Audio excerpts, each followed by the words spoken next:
Hi, I'm Tim. Welcome to our channel and thanks for logging on. If you enjoy these videos, please subscribe to our YouTube channel right here at Watchbox Reviews. I'd really appreciate it and I'd be able to send my best to your inbox on a daily basis.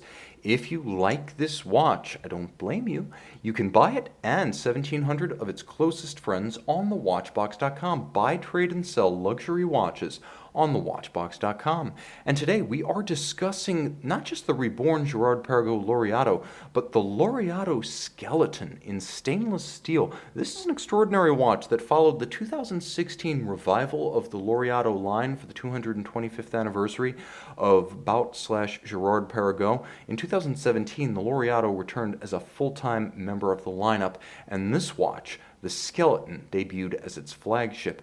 The timepiece is absolutely sensational, beautifully integrated case, bracelet, bezel, all of it looking organically composed, but it's that dial that scintillates. We'll get there in a minute. Let's start with the fit and the feel. Okay, nominally, this is a 42mm watch. So a 42mm watch, not including the crown. There are no crown guards, note, even though this is a 100-meter water-resistant sports watch. That actually helps the symmetry and the profiling of the case. It improves the timepiece.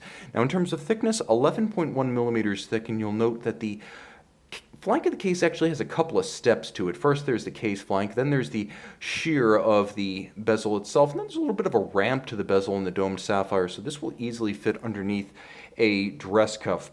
Make no mistake, this can absolutely be a formal watch with formal attire. It is fairly broad, and I'm measuring from end link to end link here, not lug to lug. Lug to lug, it would be under 50 millimeters, but the rigid end link is going to flare a little bit, so the extremity across the wrist is 52.2 millimeters. You'll have no trouble wearing this watch on a wrist as small as 14.5 centimeters circumference. And I will say that it's actually easier to wear on a smaller wrist than something like a Patek Philippe Nautilus or an Audemars Piguet Royal Oak that shares the same basic profiling, because you can see that the edges of the lugs are downward turned. This is smart. Hublot does this on its watches, and ergonomically it's a winner. It helps the watch to start curving around your wrist, so though it is broad, it's not overbearing and there are no fit or aesthetic issues. You'll also note that there is a handsome bracelet that undoubtedly owes a debt of gratitude to Gerald Genta's Nautilus, because that is the closest aesthetic analog. You will note combination of polished intermediate links and satin finished large links with an H profile. You'll also note that the same level of finish has been lavished on this one, as the bevel of the case band, just like a Royal Oak or a Nautilus, continues perfectly along the shoulders of the links, running outboard of the lug hoods and straight down. Also, and Patek Philippe take note, screws, not pins and sleeves, used to size the bracelet. Ergonomically, this one's actually got it all over the Nautilus, as the gaps underneath the links are broader, better at avoiding the pinching of skin and pulling of hair, and significantly more effective at aerating the wrist on a hot day, as you can see my baseboard shining through. The clasp itself is nicely made. Like an Audemars Piguet Royal Oak, it is sequential. So you close one side before the other, and then there is a cap atop with the partition point demarcated by a company marquee. You'll also note that, like the Royal Oak, it uses a trigger release system as opposed to the clamshell you'll find on the Nautilus. That is a point scored for AP and GP. Patek, you're down by 1. So let's get back to the case itself, which is both similar and different from its rivals across Switzerland at AP and Patek. The first thing you'll note is that the mid-case is quite slim. The case itself is straight, simple in its geometries, and handsome, principally satin finished. There is a polished bevel that runs the length of the case band. Now, it is the bezel where the Laureato really departs from the norms established by the Royal Oak and the Nautilus. You can see that it has a more distinctly faceted and mechanical look. It looks very much like a screwed-in caseback fitted on the dial side of the watch, and so the watch does have a more industrial profiling to its bezel, and I actually like that. Rather than the rounded geometries of the Royal Oak, the Ingenieur, and the Nautilus, GP went full mechano, and that works on a mechanical watch. But truly bringing the machine from the inside out means opening up the movement for view. And now you're looking at the Girard-Perregaux caliber 1800 GP 1800 SQ. It is a skeletonized manufacturer caliber 1800. This is an upgrade from the ubiquitous 3000 series GP movements. This is new tech. You can see that there's a chapter ring outboard with all applied indices. They are luminescent, there will be a lume shot, and that they're beautifully PVD coated in anthracite color that perfectly matches the bridges of the movement itself. Let's see how close we can get without losing focus. All right, that's pretty good. Let's give ourselves a bit more light. Now, there is absolutely no expense spared on the finishing. As I turn the watch flush to the camera, you will see the edges of the bridges and plates glinting, gleaming, lighting up.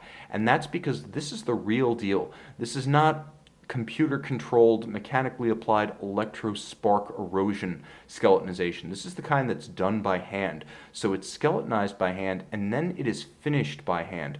There's straight graining. There's beautiful mirrored anglage. At points where two converging beveled edges meet, and there are dozens of them, there is a sharp, polished cleft right down the center of the meeting point.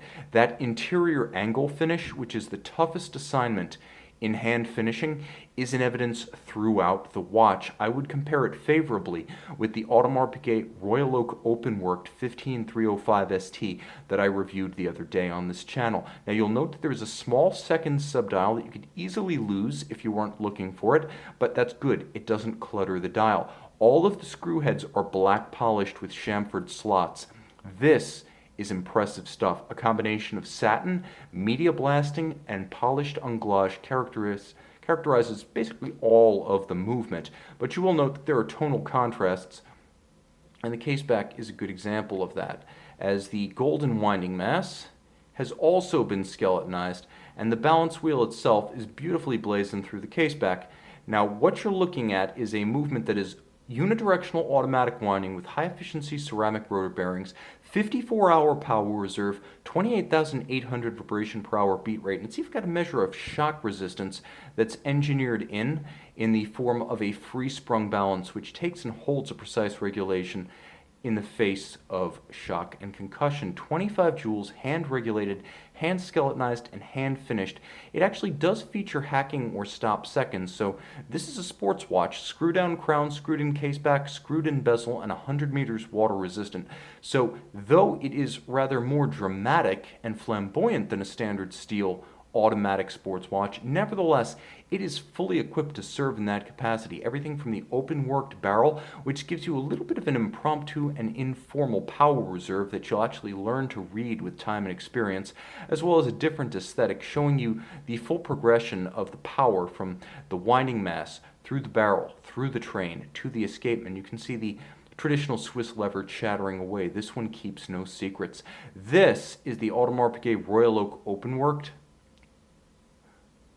with almost no compromise, an extra 50 meters of water resistance, better luminescence, and no reduction in finishing quality. Go GP and never look back on the watch box. And we're back with the Girard-Perregaux Laureato Skeleton in stainless steel. For a watch that is first and foremost a showcase of métier d'art, it is a remarkably legible nighttime vision and remarkably water-resistant, shock-resistant, and versatile. This is a true all-arounder that just happens to be a handcrafted masterpiece. See it on the watch box.